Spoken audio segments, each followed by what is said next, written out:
this period, the world of Rome was a pagan world, a pre-Christian world, so there was a very strong moral code, but it was a complete reversal of our own.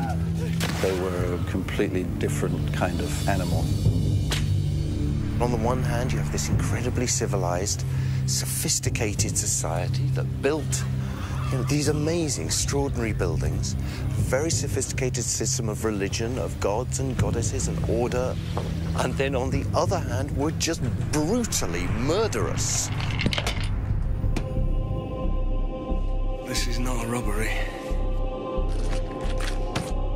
I will give you a moment. If there are gods you'd like to speak to.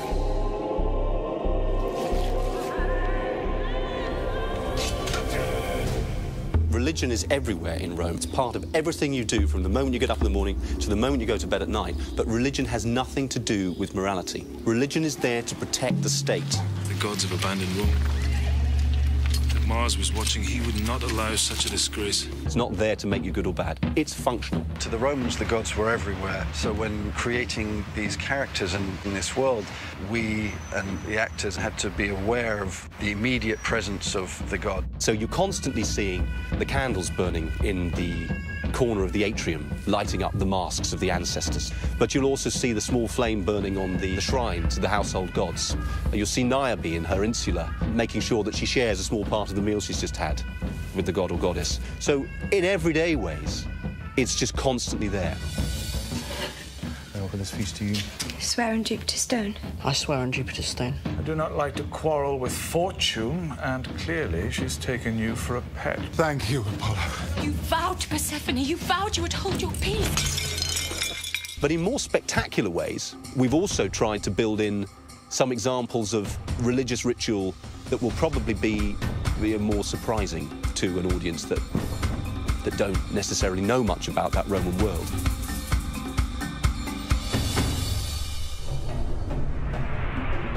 I do things that nowadays would be construed as evil. But there were different times, and the alternative for not getting on and not advancing would be to die. So I'm going to use whatever I can to keep the survival of my children. Proper little soldier. He's scared. Nonsense. Just sad to be leaving his mama. You're not scared, are you, Octavia?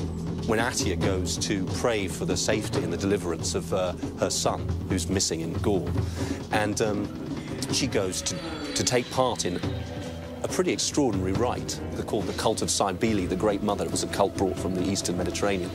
And it involves a sacrifice, large amounts of blood, a dead bull, several castrated priests, a lot of flagellation. It was completely horrific because I hadn't quite bargained on the amount of blood. And it was my carry moment, actually. I quite enjoyed it. Great Mother says no harm shall come to your boy. Good. So there's a nice combination. You've got something that's vivid and extraordinary, but at the same time, real. You come away from it not thinking, oh, well, you know, they just made it up. It might as well have happened, you know, on Mars. No, it didn't. It happened in Rome. It really